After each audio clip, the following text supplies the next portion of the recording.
China never expected their growing fleet would face America's aircraft carriers. Yet picture this ocean stretching endlessly. The Pacific sky is heavy with tension, as two superpowers stare each other down across the waves. On one side, sleek Chinese destroyers and modern carriers push further from their coastline than ever before. On the other, the unmistakable silhouettes of U.S. supercarriers loom. Steel giants that have ruled the seas since World War II. Here's the shocking truth. America still operates 11 nuclear-powered carriers. Each one a floating city, larger than the entire navies of some nations. Together, they launch more aircraft daily than most countries could in a month. It's a scale China is only beginning to understand, and it changes everything. What happens when the People's Liberation Army Navy realizes that sheer numbers may not be enough? What if China's new fleet growing faster than any in modern history suddenly finds itself staring down decades of American naval dominance at sea? This is where the clash begins, a story of strategy, technology, and survival in the world's most dangerous waters. Stay with us, because, by the end, you'll see a future encounter that neither side can afford to lose. The waves roll black under the fading light, a restless sea that has carried empires before, and will carry them long after. Yet tonight, it is not history, but the future that seems to rise from the horizon. China's fleet, new, gleaming, confident, pushes farther into the Pacific. Its decks crowded with sailors, who have been told they are part of a new era. For them, the West is no longer an unreachable shadow. They have numbers, momentum, and belief. But belief collides with steel when the first silhouette appears on the far edge of the ocean, larger than anything they expected. A U.S. aircraft carrier, bristling with radar domes, aircraft ready on its flight deck, engines humming with nuclear endurance. The clash is not yet here, but the revelation is already sharp. China has built over 300 warships, the largest navy by count. Yet count does not equal dominance. The American carriers, each stretching longer than 3 football fields, are not just ships. They are symbols, command centers, and strike platforms that can hurl aircraft hundreds of miles before the enemy even comes into sight. For the Chinese sailors watching from afar, the sight is like staring at a mountain that refuses to move. Years earlier, planners in Beijing had studied this very problem. Aircraft carriers were America's floating fortresses, the backbone of its ability to project power.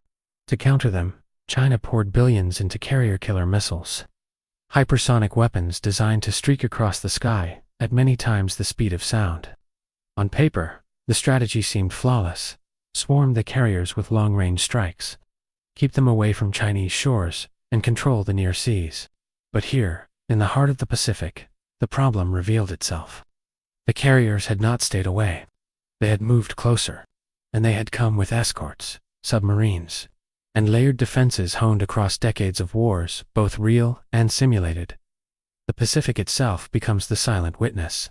Overhead aircraft carve contrails across the dusk, patrols circling like hawks over prey. Under the surface, nuclear submarines glide, unseen and unheard, their sonar sweeping the depths. Between the surface and sky, an invisible war has already begun. Radar against radar, electronic jamming against countermeasure, satellites whispering down signals that guide fleets across thousands of miles.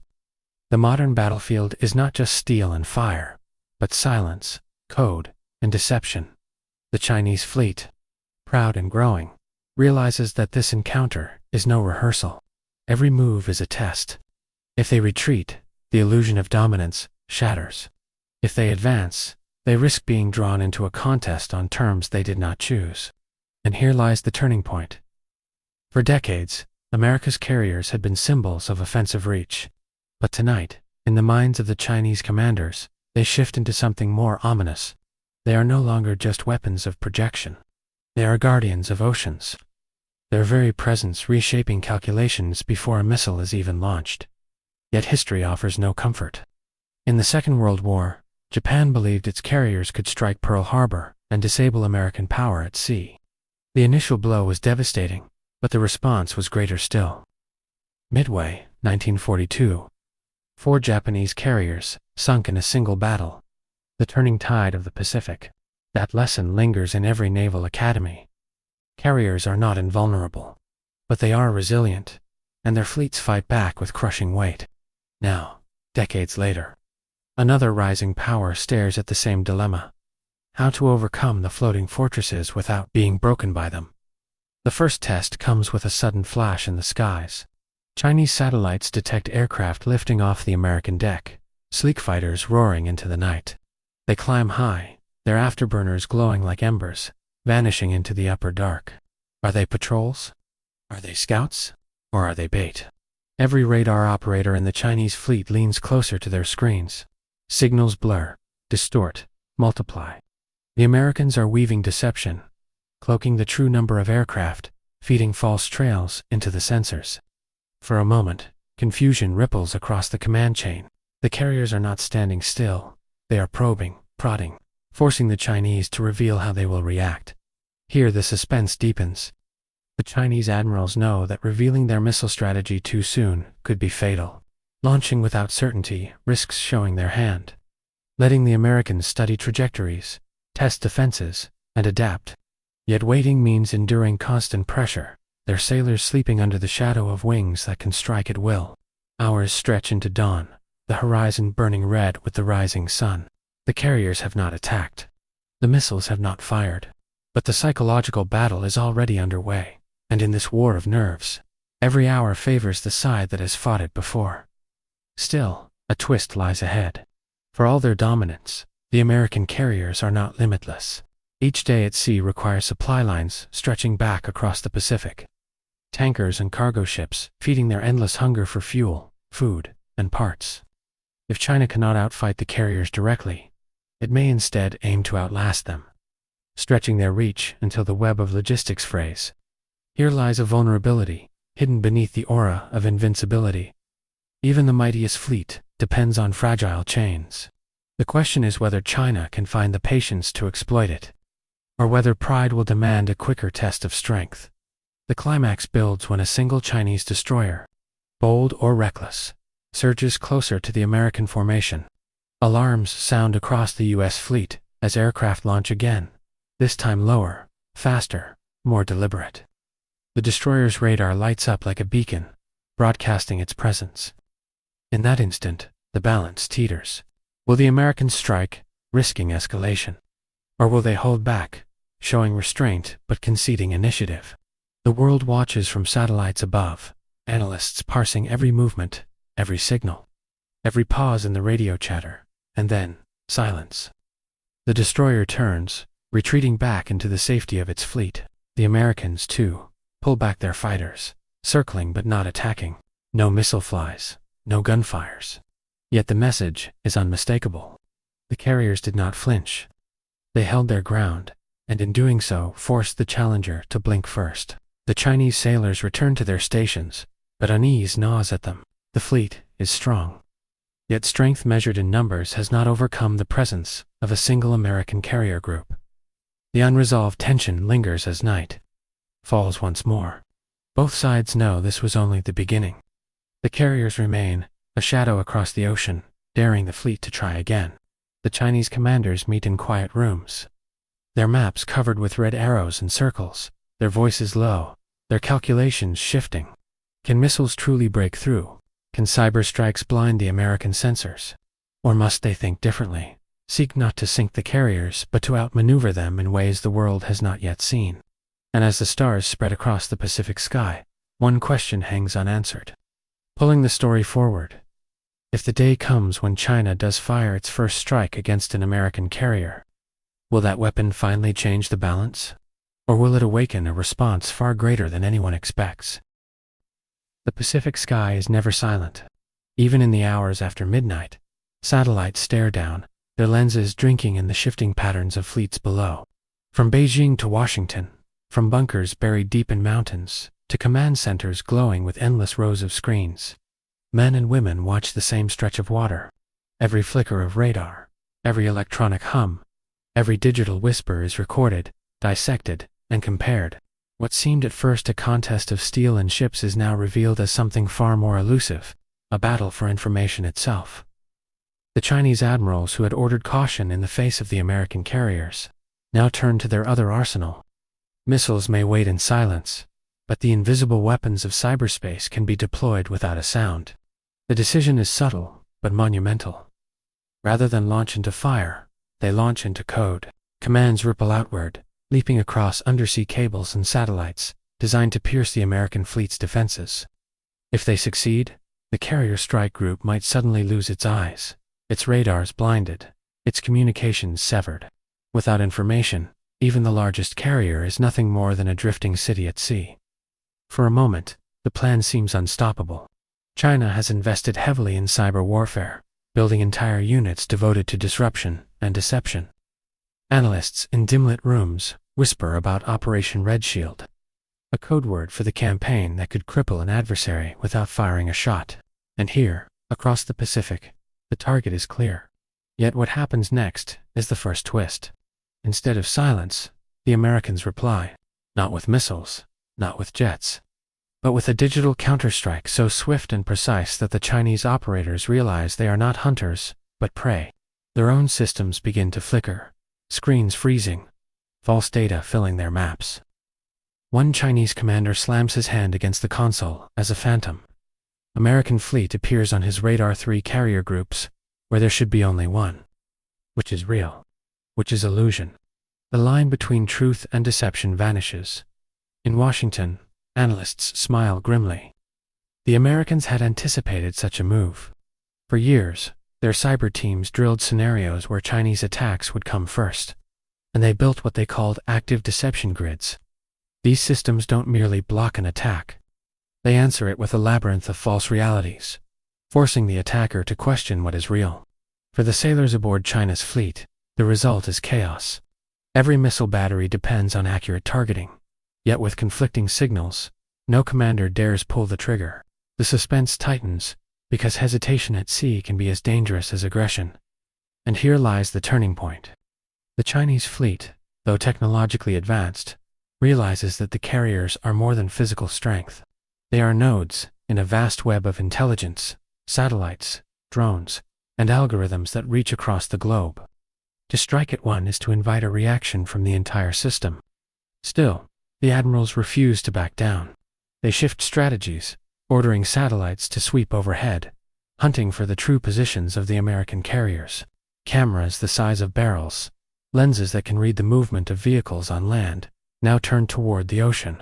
For a brief moment, the clouds part, and an image sharpens, the unmistakable shadow of a U.S. carrier. Cutting across the waves at 30 knots, relief spreads through the Chinese operations center. At last, certainty. They know where the enemy is. The countdown begins for a simulated strike, a rehearsal that could become reality in minutes. Missile crews prepare coordinates, their fingers hovering near the launch consoles. Yet just as the moment of truth arrives, the climax explodes in an unexpected form. The satellite feed goes black, not from weather, not from technical error, but from deliberate attack. A flash of light in orbitan American anti-satellite weapon has struck, severing the eyes that gave clarity. The admirals watch in stunned silence as billions of dollars of hardware vanish into debris. Tumbling uselessly through space, the stakes rise higher than before. Space, once considered untouchable, is now part of the battlefield. The Chinese response is immediate, firing their own anti-satellite tests, shattering American surveillance into fragments that glitter against the stars. For the first time, the war extends beyond Earth's surface, a silent clash fought in orbit. But the twist is cruel. By destroying each other's satellites, both sides invite blindness. The oceans below grow darker, more uncertain, more dangerous. Without satellites, targeting becomes guesswork. Every ship must rely again on human judgment, on the fallible eyes of radar operators, on scouts who may not return. The Chinese commanders sense both opportunity and peril. With the skies above disrupted, perhaps the Americans' global advantage is weakened. Yet they also realize their own forces are now vulnerable, cut off from the near-perfect intelligence they had come to trust. The admirals face the same dilemma that haunted every fleet in history. When certainty is gone, who dares to act first? The story slows, the tension thickening as both sides wait. Sailors whisper on the decks of their ships, staring at the empty horizon. Every shadow of cloud, every flicker of light, could hide an approaching foe. For the Chinese fleet, anxiety is a weapon in itself, wearing down nerves, making men question their orders. But for the Americans, this is familiar ground.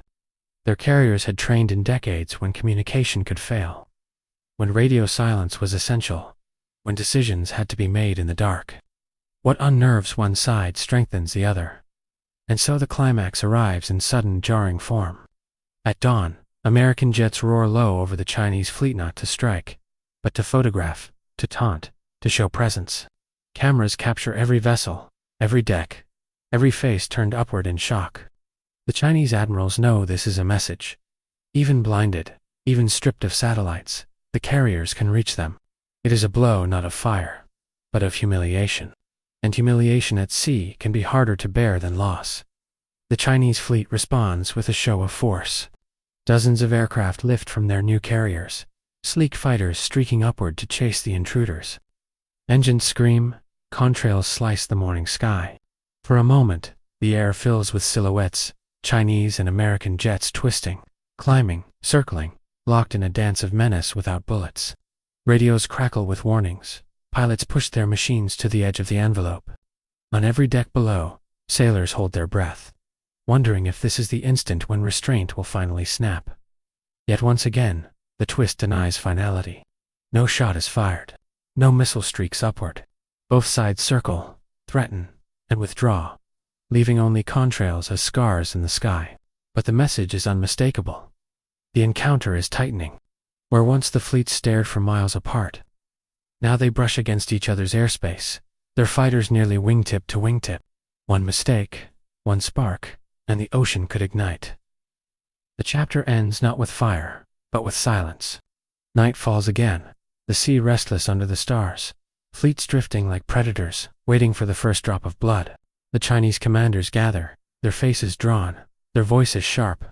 They had sought to blind the carriers. Instead, they have blinded themselves. Yet still they believe they have one weapon left, one trump card not yet played. A system designed not to fight at sea, but to strike where the Americans feel most untouchable. A plan whispered in code words, hidden in secrecy. Prepared for the day when ships and satellites alike are shrouded in uncertainty. And as the chapter closes, the unresolved question deepens.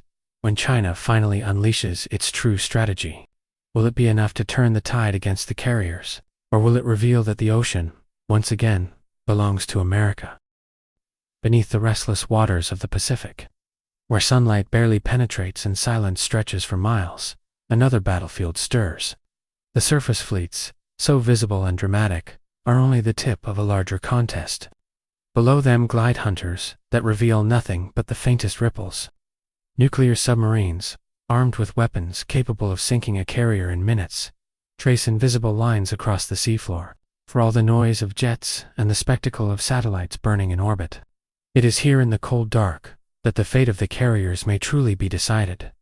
The Chinese admirals, frustrated by the humiliation of their blinded satellites, turn to the silent service. Their newest submarines, equipped with air-independent propulsion and cruise missiles, slip into the depths.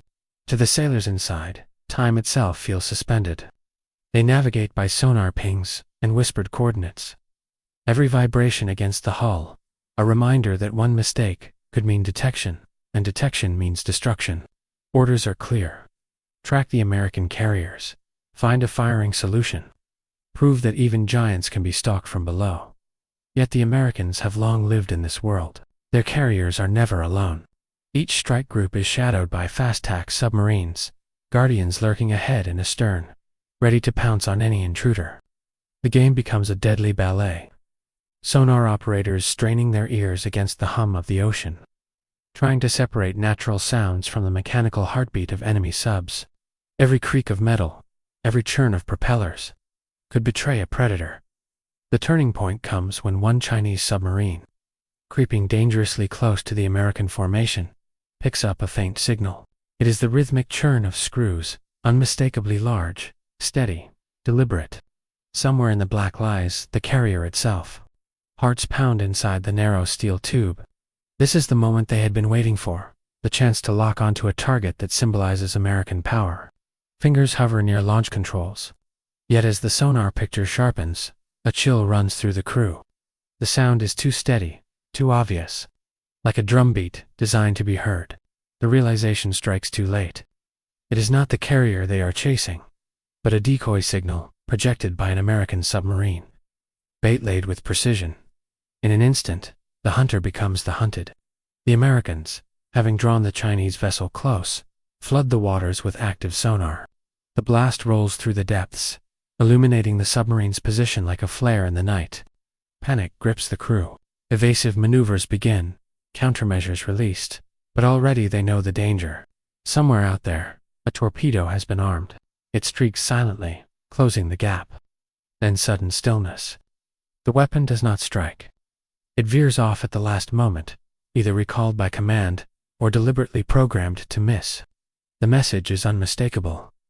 We could have destroyed you. We chose not to. For the Chinese High Command, the event is both terrifying and humiliating. Their submarine force, once heralded as a counterbalance to the carriers, has been shown vulnerable. American hunters roam the same depths, unseen and unchallenged. Still, the admirals are not ready to surrender the deep. They order more boats into the waters, determined to overwhelm the American defenses with numbers. Yet the twist lies in logistics. Submarines, unlike carriers, cannot stay submerged indefinitely without resupply. Crews grow weary, oxygen runs thin, systems demand maintenance. The Americans, with decades of nuclear-powered experience, can remain hidden for months. The Chinese subs, newer and less tested, must eventually surface or return to port. Endurance, not just firepower, tips the balance once again toward the carriers. And yet the climax of this chapter does not come from endurance alone. One night, deep in the Mariana Trench, an American submarine picks up something unusual, a sound unlike typical propulsion. Low, constant, almost a hum. At first, analysts think it is geological, a tremor, a vent releasing gas, but as the signal strengthens, they realize the truth. A swarm of small, unmanned underwater drones, launched by the Chinese, designed to flood the depths with sensors and eyes. For the first time, the Americans confront a tactic they had not anticipated. Not one submarine, but dozens of machines, too small to hunt individually, too many to evade. Sweeping the ocean like a digital net, the tension spikes. If the swarm can pinpoint the carrier's escorts, the Chinese may finally gain a clear strike window. American commanders debate whether to reveal another layer of technology.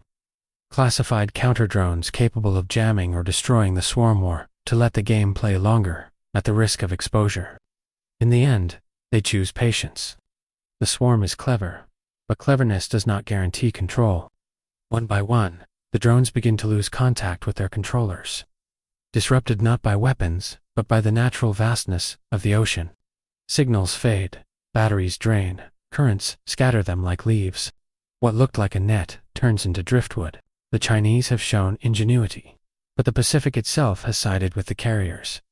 For the crews aboard China's subs, morale falters.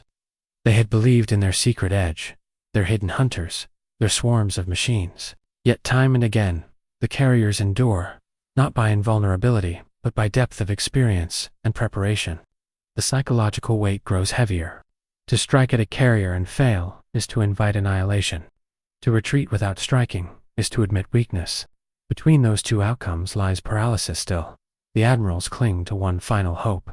If they cannot outfight the carriers with missiles, and cannot outlast them with submarines, perhaps they can outthink them altogether.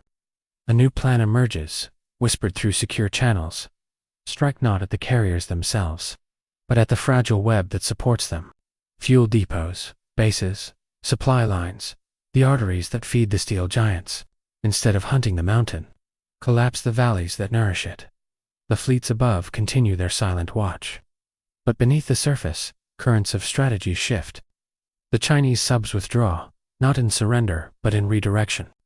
Their commanders begin charting routes, not toward the carriers, but toward the ships that trail far behind the tankers, the logistics vessels, the quiet lifelines of the American Navy. If they succeed, the carriers may find themselves stranded, powerful yet starving in the middle of the ocean. And as dawn breaks over the Pacific once more, painting the waves gold, a single unresolved truth grips both sides. The first true strike has still not come. Yet now, it may not fall upon a carrier at all, but upon the hidden chains that keep it alive. The question hangs like mist over the horizon of The lifelines are severed.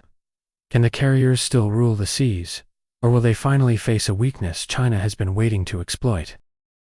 The first hint of weakness does not appear on a radar screen or in a sonar ping. It arrives in silence, in the long delay of a supply convoy that never reaches its destination. Somewhere across the Pacific, tankers and cargo ships bound for the American carrier groups simply vanish from scheduled contact. Their transponders go dark. Their last signals show ordinary routes, then nothing. In the war rooms of Washington, this absence is more alarming than an explosion. Ships can be replaced. Supplies cannot. The Chinese admirals had finally shifted their focus, and their strategy is deceptively simple. To defeat a carrier, you do not sink it outright, you starve it. Every gallon of fuel, every crate of spare parts, every container of food that feeds the thousands aboard must cross thousands of miles of ocean. Cut those lifelines, and the floating cities become drifting relics. In Guam, American sailors wait anxiously at port as rumors spread. Some whisper about submarines lurking among the trade routes, others about cyber attacks scrambling navigation systems. The truth emerges in fragments. A merchant vessel limps into harbor with its crew shaken, reporting that its automated guidance froze mid-ocean, steering it far from its course until it nearly ran aground. Another ship confesses to seeing strange signals on its navigation displays, ghost ports and false islands that led them in circles. The conclusion is unavoidable. Someone is manipulating the seas, not with torpedoes, but with code. For the first time in this long standoff, the Chinese strategy appears to bite. American admirals know their carriers can endure weeks at sea, but not forever. The Pacific is vast, and every day without steady resupply tightens the margin. Tension ripples through the strike groups as rations are tallied, as crews whisper about shortages that never before seemed possible. For sailors who have always believed in the endless reach of American power, the idea of limitation is a quiet but profound shock. Yet America is no stranger to global logistics. In the Second World War, convoys carried supplies across U-boat-infested waters, and carriers survived not by isolation, but by networks of bases, ports, and alliances. That history now reasserts itself. In Pearl Harbor, in Guam, in Japan and Australia, support hubs activate emergency protocols. Supply runs are rerouted, escorted more heavily, shielded by air patrols and submarines of their own. The Americans refuse to be starved without a fight.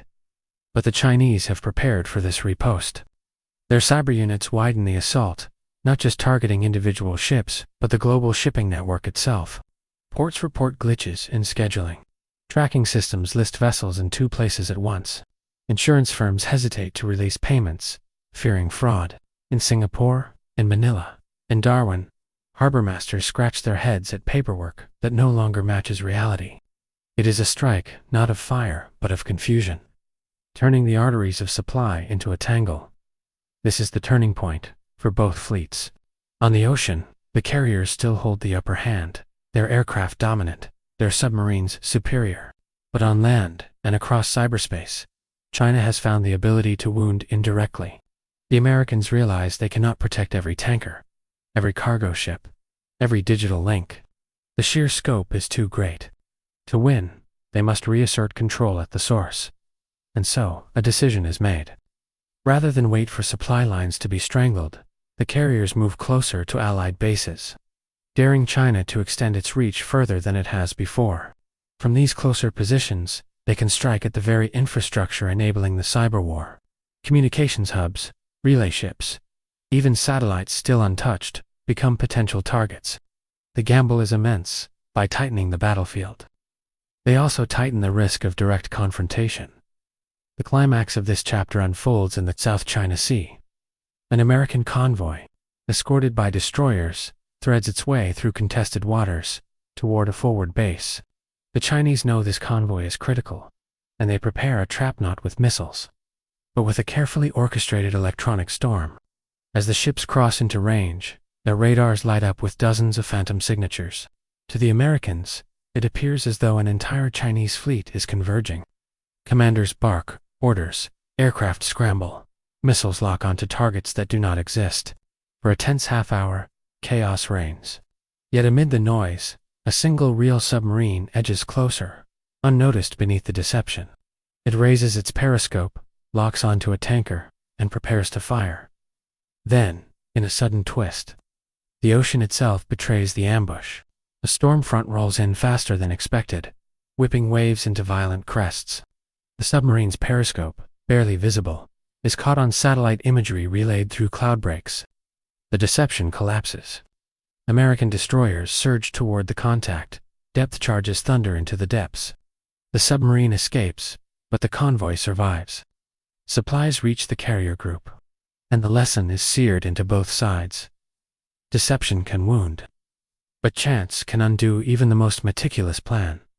For the Chinese commanders, frustration mounts. They have shown they can disrupt, but disruption is not enough. The carriers remain afloat, fed and fueled, their presence still unshaken. For the Americans, the victory is hollow. They survived, but just barely, and the knowledge that their supply chains are vulnerable gnaws at every officer. This is no longer a contest of who can strike harder.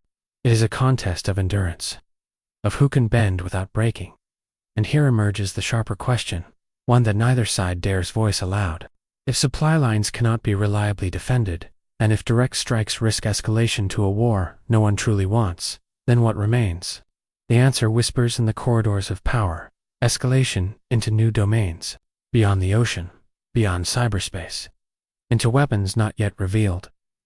As the chapter closes, American carriers sit resupplied, their decks alive with activity, jets launching into the night. Across the sea, the Chinese fleet withdraws into a tighter circle, shielding its carriers and destroyers while planners draft their next move. Both sides know the next phase will not be limited to supply chains. It will stretch into realms that touch every satellite, every network, every strategic reserve. The unresolved tension hangs heavy. When China unveils its hidden trump card, will it finally crack the dominance of the carriers? Or will it trigger a response so overwhelming that the Pacific itself will never be the same? The ocean has grown quiet, but not peaceful. For weeks the American carriers have held their ground, supplied under strain, their decks alive with constant flight operations. The Chinese fleet, though bruised by failed ambushes and disrupted swarms, remains intact, drawing tighter into defensive formations. Both sides circle, waiting for the other to make the first irreversible move. And yet behind the silence, something new is being prepared. Something neither fleet has dared reveal until now. In Beijing's war rooms, the plan is whispered in code. The unveiling of the trump card. For years, engineers have spoken of a missile so fast, it outruns every defense. So precise, it can strike a moving ship across an entire ocean. Hypersonic glide vehicles, the crown jewel of China's arsenal. Designed with one mission, above all others, to kill a carrier. For the admirals who have watched their submarines outmaneuvered and their cyber swarms scattered, this weapon is the ace that promises redemption. If launched successfully, it could change the balance overnight. Yet the decision to use such a weapon is no simple matter. Once revealed, it cannot be hidden again. America's scientists, brilliant and relentless, will study every trajectory, every signal, every scrap of intelligence until counters are devised. To strike is to risk losing the very advantage that makes the strike possible. And so the Chinese leadership hesitates, torn between the promise of glory and the fear of futility. Meanwhile, in the heart of the Pacific, American commanders sense the shift. Satellite data reveals unusual movements inland, transporter vehicles shifting along highways deep within China's coast. Signals intelligence picks up coded traffic, heavier than usual, with encryption patterns that suggest high-level missile command. The Americans know what this means. Hypersonics are being readied, and so the carriers prepare their own shadowed weapon. Layered defense. Systems never before tested in real combat. The turning point arrives on a moonless night, when one American radar operator notices a faint, high-speed trace streaking across the upper atmosphere. The track is unlike anything he has seen, too fast for a conventional missile, too maneuverable for a ballistic trajectory. Warnings echo across the fleet. Sirens wail. Crewmen race to battle stations. The first hypersonic test has begun. The sailors brace for impact, knowing that seconds decide life or death. Defensive missiles roar skyward, chasing a phantom that darts and twists at impossible speeds. For a breathless moment, it seems nothing can stop it. Then, against all odds, one American interceptor finds its mark. The sky flashes white as the hypersonic vehicle disintegrates, pieces burning into the sea. Relief floods the decks, but it is fleeting. For every intercepted strike, another may come, and the Americans know this was only a probe. The real storm has not yet broken. The climax of this confrontation erupts days later, when China unleashes a Salvanaut 1 hypersonic missile, with several arcing toward the ocean like fire from the heavens. The Americans answer with everything they have: interceptors, jamming, decoys, even classified energy systems whispered about, but never confirmed. The battle is unlike any the Pacific has seen. Explosions blossom in the stratosphere. Streaks of light tear across the horizon. 2 sailors on deck, it feels as if the sky itself is at war. And then the twist none of the missiles strike the carriers. Not because they were all destroyed, but because they were never aimed at the carriers themselves. The true targets are the escorts, the destroyers and cruisers whose radars and missiles form the protective shield. In a single coordinated attack, several escorts are crippled, their sensors blinded, their defenses overwhelmed. The carriers survive, but their armor of protection is thinner, their formation exposed. This revelation jolts the Americans. The carriers may endure, but without their screen of escorts. They are vulnerable in ways not seen since World War II. For the Chinese, this is the first taste of real victory. Their hypersonics did not sink a carrier, but they opened a crack in the shield. And in war, cracks widen. Yet triumph is tempered with unease. By using their trump card, China has revealed its hand. American analysts already sift through telemetry, mapping every maneuver, every weakness in the glide path. In hidden labs, engineers work day and night, devising counters that may render the advantage temporary. The Chinese leadership faces a cruel truth. The strike that proved their power may also hasten its end. Still, the Americans cannot relax. For all their counters, they know the carriers are more vulnerable than before. Crews feel it in their bones, the knowledge that hypersonics can slip through. Pilots flying combat air patrols glance nervously at the sky, wondering if the next streak of light will be their last. The psychological toll deepens, a war of nerves layered atop the war of steel, and then comes the moment of highest suspense. Intelligence reports suggest China is preparing a mass launch. Not a handful, but a wave of hypersonics aimed directly at the carriers. If true, the outcome could reshape history in a single hour. American commanders debate frantically: do they hold their ground and risk annihilation, or do they withdraw and concede the waters? The decision is agonizing. To retreat is to admit the carriers are no longer kings of the sea. To stay is to gamble everything on unproven defenses. The fleets brace for what feels inevitable. Radar operators scour the skies, sailors man their posts, every eye locked on the horizon. And then nothing. Hours pass. The missiles never come. Confusion spreads. Did China hesitate at the last moment? Was the intelligence wrong? Or is the silence itself part of the strategy? A final deception to stretch nerves until they snap. As dawn breaks, the Pacific glitters with the same uneasy calm that has lingered for weeks.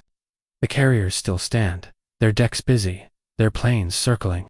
The Chinese fleet remains intact, its weapons unspent, its intentions unreadable. The great confrontation has not yet tipped into open war, but the shadow of escalation hangs heavier than ever. And as the chapter closes, one unresolved question towers above all others, sharper than any before. When the next launch finally comes, will it mark the end of America's carrier dominance? Or will it awaken a response so devastating that both fleets wish the missiles had never flown at all? The horizon glows faintly, the first light of dawn spreading across a Pacific that feels more fragile with every hour. For weeks the carriers and China's growing fleet have circled one another, each side testing, feinting, probing without plunging into the abyss. The sky has burned with hypersonic trails, the sea has churned with submarines, the satellites above have fallen silent. Yet despite all this, no carrier has been lost, no fleet has been shattered. Suspense itself has become a weapon, and the longer it stretches, the sharper the edge grows. In Beijing, the High Command sits in uneasy silence. They had promised the world a demonstration of power. a new fleet that could challenge the century-old dominance of American carriers. The hypersonic salvos bruised the Americans, stripping away escorts, rattling nerves. But they had not destroyed a carrier, and in failing to do so, they left the question unresolved. Confidence now teeters on doubt.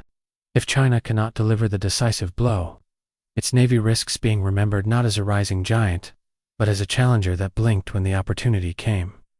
Meanwhile, on the flight deck of the USS Gerald R. Ford, sailors sweat in the early sun as aircraft roar into the sky. The routine of launches and recoveries is deceptively ordinary, but everyone feels the strain.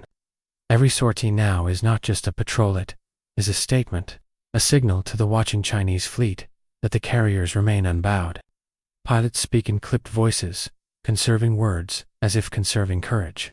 Their eyes scanning endlessly for the streak of a missile that may never come, and yet, the Americans know they cannot remain in stalemate forever. Supplies have been replenished, but logistics remain strained. Political leaders grow impatient. The world's cameras are fixed on the Pacific. Markets tremble. Alliances strain under the weight of uncertainty. Washington begins whispering of escalation, of ending the suspense, not by waiting, but by seizing the initiative. If China dares to hint at a massed launch of hypersonics, perhaps America must show its own hidden hand. The turning point begins with a message relayed not to the fleet, but to Beijing. A quiet but unmistakable leak appears across global media. Reports of an American weapon system, never before confirmed, capable of tracking and striking hypersonics in flight. Analysts speculate wildly. Some say it is space-based lasers, others speak of railguns, or directed energy hidden aboard the carriers.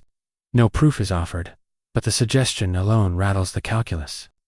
If America truly has such a defense, then China's trump card is already compromised. The psychological tables begin to turn. Yet the Chinese leadership is not ready to yield. They prepare a demonstration, not in the Pacific, but in their own backyard. A hypersonic test missile is launched over the South China Sea, its path carefully plotted to skim the atmosphere at terrifying speed. Global satellites catch the streak. News outlets broadcast the fiery trail. Commentators declare that the era of invulnerable carriers is over. But what the world does not see is what happens next. As the missile arcs high, a faint flash splits the sky. The projectile vanishes before its glide is complete. Somewhere unseen, something intercepted it. China claims a successful test. America says nothing. The ambiguity is deliberate, and more powerful than certainty. For the fleets at sea, this ambiguity deepens the suspense. Chinese admirals wonder if their ultimate weapon is already neutralized. American commanders wonder if their secret defenses are enough to withstand a true mass strike. Neither side knows the full truth. Both must act as though the other holds the advantage. It is a war of mirrors, each reflection sharper than the last. The climax comes when both fleets draw closer than at any time before. The American carriers advance, pushing through contested waters, daring China to stop them. The Chinese fleet moves to block, a wall of destroyers and carriers spreading across the horizon. Jets circle overhead, in tight combat air patrols, the rumble of engines, a constant warning. At night, the glow of ships on the horizon is visible, even without binoculars. Sailors on both sides can see the other with the naked eye. The Pacific has narrowed into a stage, and the actors stand ready for their final lines. Then, without warning, silence shatters. A single missile rises from the Chinese fleet, arcing toward the sky. For an instant, everyone believes this is the moment, the first true strike against a carrier. Alarms shriek across the American decks. Interceptors launch, fighters scramble. But as the missile reaches altitude, it does not descend. It releases a satellite into orbit. Confusion spreads, then realization. China has placed a new eye in the sky, restoring its vision after weeks of blindness. The weapon was not a weapon at all, but a message. We see you again. The twist is brutal. The Americans had prepared for missiles aimed at their carriers. They had not anticipated the return of Chinese surveillance at such a critical moment. Now, with fresh eyes in orbit, China can track every movement, every launch, every maneuver. The balance has shifted once more, not with destruction, but with sight. The American admirals face an impossible choice. To allow the satellite to remain is to fight under constant watch. To strike it down would be escalation into realms that could ignite global panic. In Washington, debates rage through the night. Some argue for restraint, others for decisive action. The carriers wait, caught in the middle, their fate tied not to the sailors aboard, but to the calculations of leaders thousands of miles away. And so the chapter closes with the Pacific on a knife's edge. The Chinese fleet has regained its vision. The American carriers remain powerful, but vulnerable under constant observation. The sailors watch the sky as much as the sea, knowing that at any moment, a streak of light could decide their fate. The unresolved question now hangs heavier than ever. Will the final clash come with missiles, raining down on steel giants? Or will both sides recognize that in seeking to test one another, they have drawn too close to a war no one can truly win? The horizon glows faintly, the first light of dawn spreading across a Pacific that feels more fragile with every hour. For weeks the carriers and China's growing fleet have circled one another, each side testing, feinting, probing without plunging into the abyss. The sky has burned with hypersonic trails, the sea has churned with submarines, the satellites above have fallen silent. Yet despite all this, no carrier has been lost, no fleet has been shattered. Suspense itself has become a weapon, and the longer it stretches, the sharper the edge grows. In Beijing, the high command sits in uneasy silence. They had promised the world a demonstration of power, a new fleet that could challenge the century-old dominance of American carriers. The hypersonic salvos bruised the Americans, stripping away escorts, rattling nerves. But they had not destroyed a carrier, and in failing to do so, they left the question unresolved. Confidence now teeters on doubt. If China cannot deliver the decisive blow, its navy risks being remembered not as a rising giant, but as a challenger that blinked when the opportunity came. Meanwhile, on the flight deck of the USS Gerald R. Ford, sailors sweat in the early sun as aircraft roar into the sky. The routine of launches and recoveries is deceptively ordinary, but everyone feels the strain. Every sortie now is not just a patrol, it is a statement, a signal to the watching Chinese fleet that the carriers remain unbowed.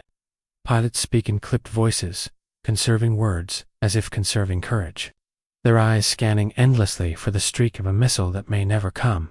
And yet, the Americans know they cannot remain in stalemate forever. Supplies have been replenished, but logistics remain strained. Political leaders grow impatient. The world's cameras are fixed on the Pacific. Markets tremble. Alliances strain under the weight of uncertainty. Washington begins whispering of escalation, of ending the suspense, not by waiting, but by seizing the initiative. If China dares to hint at a massed launch of hypersonics, perhaps America must show its own hidden hand. The turning point begins with a message relayed not to the fleet, but to Beijing. A quiet but unmistakable leak appears across global media. Reports of an American weapon system, never before confirmed, capable of tracking and striking hypersonics in flight. Analysts speculate wildly. Some say it is space-based lasers, others speak of railguns, or directed energy hidden aboard the carriers. No proof is offered, but the suggestion alone rattles the calculus. If America truly has such a defense, then China's trump card is already compromised. The psychological tables begin to turn. Yet the Chinese leadership is not ready to yield. They prepare a demonstration, not in the Pacific, but in their own backyard. A hypersonic test missile is launched over the South China Sea, its path carefully plotted to skim the atmosphere at terrifying speed. Global satellites catch the streak. News outlets broadcast the fiery trail. Commentators declare that the era of invulnerable carriers is over. But what the world does not see is what happens next. As the missile arcs high, a faint flash splits the sky. The projectile vanishes before its glide is complete. Somewhere unseen, something intercepted it. China claims a successful test. America says nothing. The ambiguity is deliberate, and more powerful than certainty.